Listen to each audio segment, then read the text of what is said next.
So hello, and welcome to today's discussion on solutions and molarity. We had just gotten done talking about molarity and solution, that's moles per liter. So let's start doing some problems involving molarity. So let's consider a simple solution problem. How many milliliters of 1.5 molar HCl solution are needed to obtain 3 grams of HCl?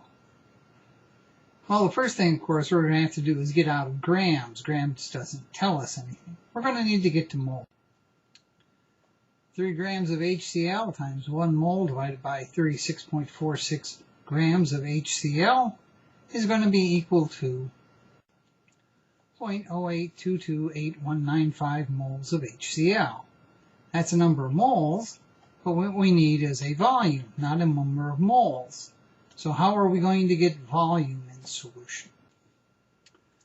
Well, if molarity is moles divided by liters, and moles is molarity times liters, then liters is equal to moles of solute divided by molarity. So we're going to have to take our 0.08228195 moles of HCl, and we're going to have to divide it by the 1.5 molar HCl per liter. And when we do that, we get 0.0548546 moles cancel moles. We get an answer in liters. And since the problem asks for milliliters, we have to convert it to milliliters. So the answer would be 54.9 milliliters. Is how much we would need of the 1.5 molar HCl to get 3 grams of HCl. Well, another simple.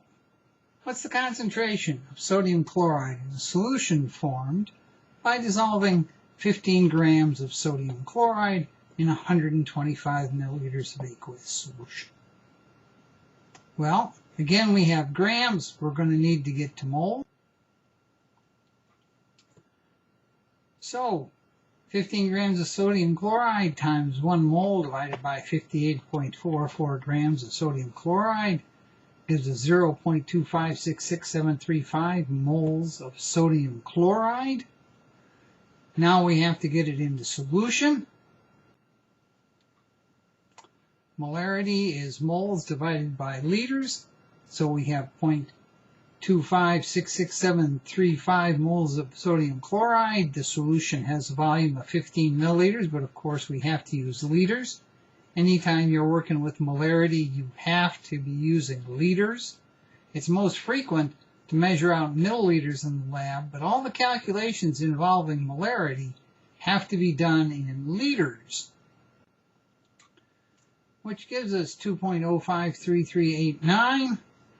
And since we started with 3 significant figures, we should have 3, so 2.05 moles divided by liters is molarity, sodium chloride aqueous. And is that the answer to the question? Well, actually no. And why not? Well, the question, as written, asks, what is the concentration of sodium chloride in the solution? And while the solution is, in fact, 2.05 molar sodium chloride, that's how it was made, that's not the concentration of sodium chloride in the solution. And why not? Well, what kind of compound is sodium chloride?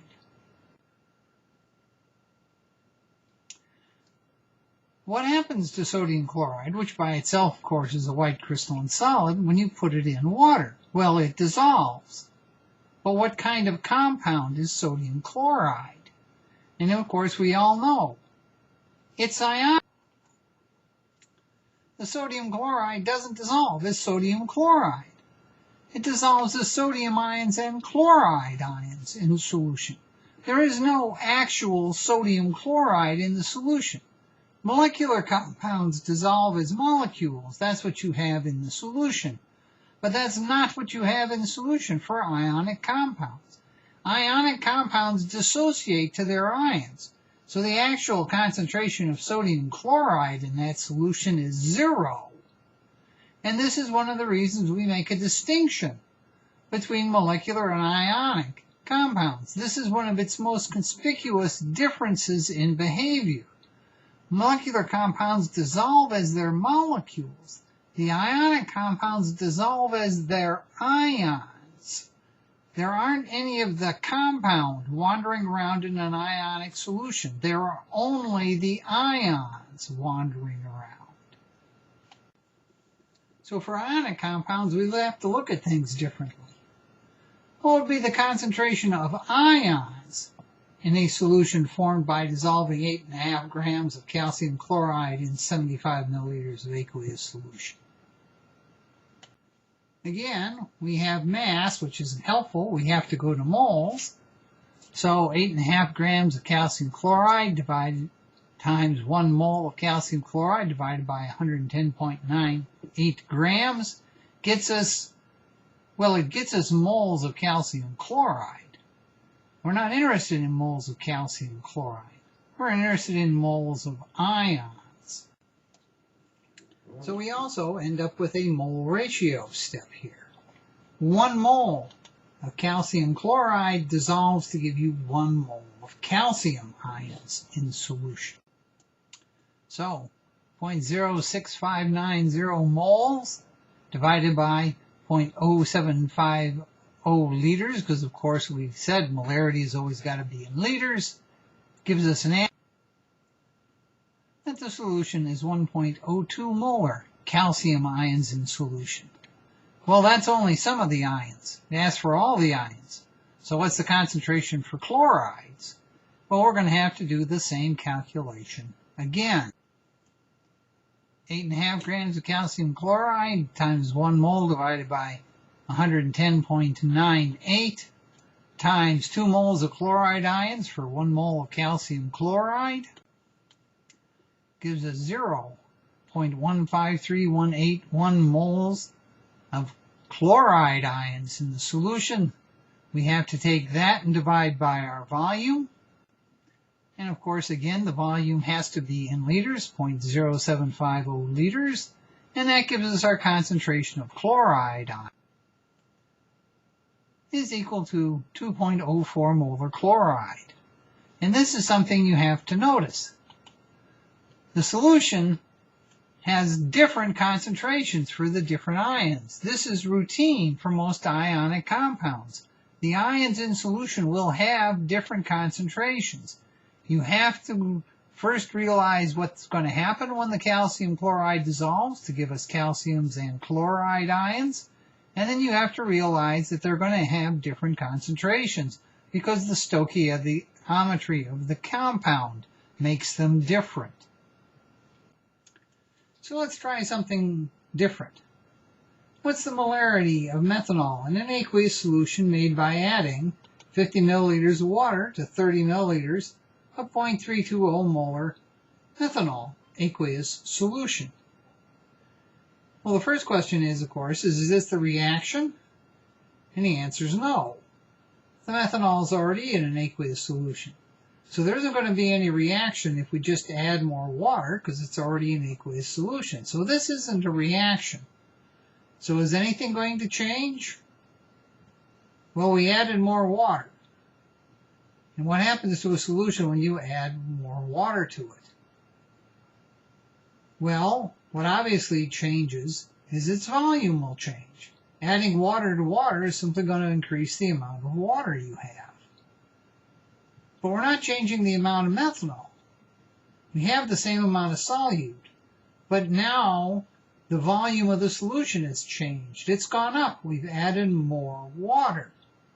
That means that methanol is going to be more spread out than it was before. Its concentration is going to change. This is what is known as doing a dilution.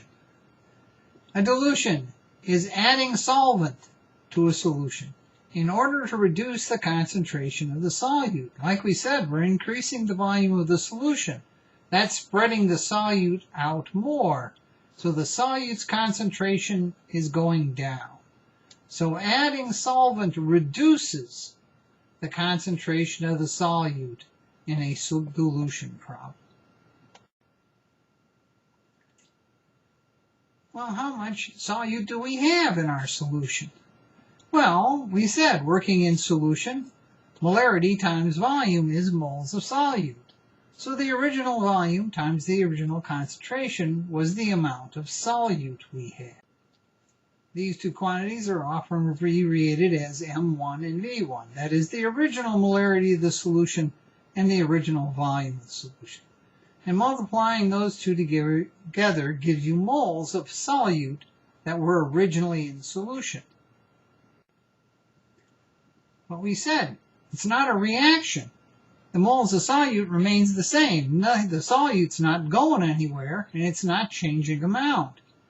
So that means its final concentration times its final volume has to give us the same number of moles of solute, since the solute's not going anyplace. And so, our original concentration, the 0.320 molar methanol, times the volume, 0.0300 liters, because of course we're dealing with molarity, so everything's got to be in liters, is going to give us our new concentration times our new volume. Well, what's the new volume? Well, the new volume, of course, is what we had to start with, plus whatever we added to it, because that's where the final volume came from, what we had plus what we added to it.